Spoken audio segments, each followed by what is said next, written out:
ಈ ಹೊಸ ವರ್ಷ ಸಾಕಷ್ಟು ಶುಭಪ್ರದವಾಗಿಯೇ ಇರುತ್ತದೆ. ಹೌದು ಸ್ನೇಹಿತರೆ, ಕಳೆದ ಕೆಲವು ವರ್ಷಗಳ ನಿರಂತರ ಸೋಲು ಅವಮಾನಗಳಿಂದ ಸಾಕಷ್ಟು ಅನುಭವ ಪಡೆದಿರುವ ನೀವು ಈ ವರ್ಷದಲ್ಲಿ ಕಠಿಣ ಪರಿಶ್ರಮ, ನಿರ್ಧಾರ ಮತ್ತು ಆಚರಣೆಗಳಿಂದ ಬದುಕುವ ಮಾರ್ಗವನ್ನು ಕಲಿತುಕೊಳ್ಳುವಿರಿ. ಹೇಳಬೇಕೆಂದರೆ ಈ ದಿನಗಳಲ್ಲಿ ನಿಮ್ಮ ಒಳಗಿನ ನಿಜವಾದ ಸಾಮರ್ಥ್ಯಗಳು ಹೊರಹೊಮ್ಮಿ ಜಗತ್ತಿಗೆ ಪರಿಚಯವಾಗುತ್ತವೆ. ವರ್ಷ ಪೂರ್ತಿ ಒಂದಲ್ಲ ಒಂದು ಕೆಲಸ ಮಾಡುತ್ತಾ, ವರ್ಷ ಪೂರ್ತಿ ದುಡಿಯುತ್ತಾ ನಿಮ್ಮ ಆರ್ಥಿಕ ಸ್ಥಿತಿಗತಿಗಳನ್ನು ಹೆಚ್ಚಿಸಿಕೊಳ್ಳುವಿರಿ. ಹಾಗಾಗಿ ಈ ವರ್ಷದಲ್ಲಿ ನಿಮಗೆ ಒಳ್ಳೆಯ ಹಣದ ಹರಿವು ಇರುತ್ತದೆ. ಸಂಸಾರದಲ್ಲಿ ನೆಮ್ಮದಿ ಮೂಡುತ್ತದೆ. ಮನೆಯಲ್ಲಿ ಒಂದರ ಹಿಂದೆ ಒಂದರಂತೆ ಶುಭ ಕಾರ್ಯಗಳು ನಡೆಯುತ್ತವೆ.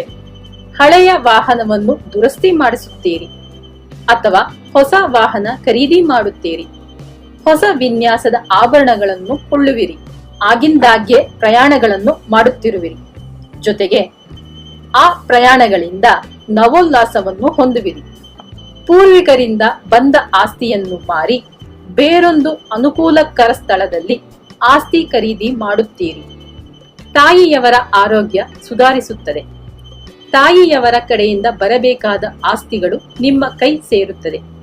ಹೆತ್ತವರೊಂದಿಗೆ ಇದ್ದ ಭಿನ್ನಾಭಿಪ್ರಾಯಗಳು ಮರೆಯಾಗುತ್ತವೆ. ಗಂಡ ಹೆಂಡತಿ ಪರಸ್ಪರ ಅನುಸರಿಸಿಕೊಂಡು ಹೋಗುವುದು ಒಳ್ಳೆಯದು. ಮಕ್ಕಳಾಗದ ದಂಪತಿಗಳಿಗೆ ಆರೋಗ್ಯವಂತ, ಬುದ್ಧಿವಂತ ಸಂತಾನ ಪ್ರಾಪ್ತಿಯಾಗುತ್ತದೆ. ಉದ್ಯೋಗದಲ್ಲಿ ಬದಲಾವಣೆ ಬಯಸುತ್ತಿದ್ದವರಿಗೆ ಹೊಸ ಉದ್ಯೋಗ ಲಭ್ಯವಾಗುತ್ತದೆ. ನಿಮ್ಮನ್ನು, ನಿಮ್ಮ ಜೀವನವನ್ನು ಅಭಿವೃದ್ಧಿ ಪಥದತ್ತ ಕರೆದೊಯ್ಯುವಂತಹ ಉನ್ನತ ವ್ಯಕ್ತಿಗಳ ಸ್ನೇಹ ಲಭಿಸುತ್ತದೆ. ಸ್ವಂತ ವ್ಯಾಪಾರ ಮಾಡಲು ಇಚ್ಛಿಸುತ್ತಿರುವವರು ವರ್ಷಾಂತ್ಯದಲ್ಲಿ ಸ್ವಂತವಾಗಿ ವ್ಯಾಪಾರ ಶುರು ಮಾಡುವಿರಿ. ವಿದೇಶದಲ್ಲಿರುವ ಸಂಬಂಧಿಕರು, ಸ್ನೇಹಿತರಿಂದ ಲಾಭ ಹೊಂದುವಿರಿ. ನಿರೀಕ್ಷಿಸಿದ ಕಡೆಯಿಂದ ಹಣದ ಹರಿವು ಸದಾ ಇರುತ್ತದೆ. ಉಪಾಯವಾಗಿ ಮಾತನಾಡಿ ನಿಮ್ಮ ಕೆಲಸಗಳನ್ನು ಸಾಧಿಸಿಕೊಳ್ಳುವಿರಿ. ಎಷ್ಟೇ ದುಡ್ಡು ಬಂದರೂ ಉಳಿತಾಯ ಮಾಡಲಾಗದಂತಹ ಖರ್ಚುಗಳಿರುತ್ತವೆ. ಜೇಬು ಖಾಲಿಯಾಗದ ಹಾಗೆ ಜೋಪಾನವಾಗಿ ಉಳಿತಾಯ ಮಾಡಿ. ಶುಭ ಕಾರ್ಯಗಳಿಂದಲೂ ಅತಿಥಿಗಳ ಆಗಮನದಿಂದಲೂ ನಿಮ್ಮ ಮನೆಯು ಸದಾ ಕಳೆಗಟ್ಟಿರುತ್ತದೆ.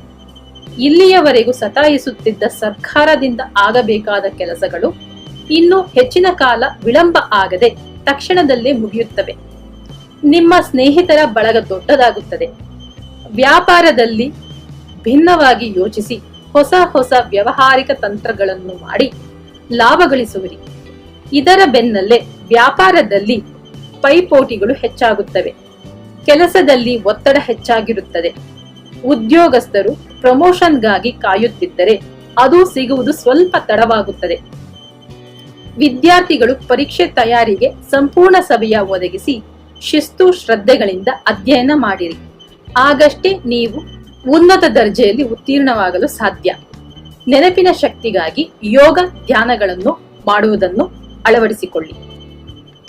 ಸಿನಿಮಾ ಕಲಾವಿದರು, ತಂತ್ರಜ್ಞರು ಒಳ್ಳೆಯ ಅವಕಾಶಗಳನ್ನು, ಸಂಭಾವನೆಗಳನ್ನು ಪಡೆಯುವಿರಿ. ಈ ವರ್ಷ ಎಚ್ಚರಿಕೆ ವಹಿಸಬೇಕಾದ ವಿಷಯಗಳೆಂದರೆ, ತುರ್ತು ಅಗತ್ಯಗಳಿದ್ದಾಗ ಸಹಾಯ ಮಾಡುತ್ತೇನೆ ಎಂದವರು ಸಕಾಲಕ್ಕೆ ಸಹಾಯ ಮಾಡದೆ ಹೋಗಬಹುದು.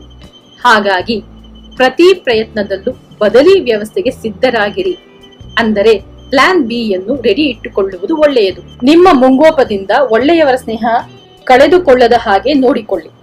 ಪರಿಹಾರಾರ್ಥವಾಗಿ ಶುಕ್ರವಾರಗಳಂದು ಅಮ್ಮನವರ ಪ್ರಾರ್ಥನೆ ಮಾಡಿರಿ. ಶುಭವಾಗಲಿ.